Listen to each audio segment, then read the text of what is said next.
nangyari sa akin ngayon. 1 oras at kalahati ako sa banyo dahil nga nasira to. Alam niyo yun, grabe, hindi ko alam kung ano yung gagawin ko kanina nung na-stuck ako dito. Kasi ito, hindi na to nagana. I mean, matigas siya. Hindi ko naman nilalak yung banyo ko, pero ayan, pagsara ko, paglabas ko, hindi ko na siya mabuksan. So, buti na lang talaga may gunting ako dito sa loob ng banyo. Kaya big help talaga siya. Tinanggal ko yung mga tornilyo dyan. Yung isa hindi pa nga natanggal dahil sobrang niyang hirap tanggalin. Kaya ginamitan ko na lang ng lakas. O diba? Lakas o charis.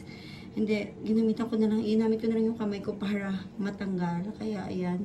Tapos tinry ko ng tinry. Nag-spray ako ng oil para lumambot siya. Ayan. Thanks God na ayos. Pero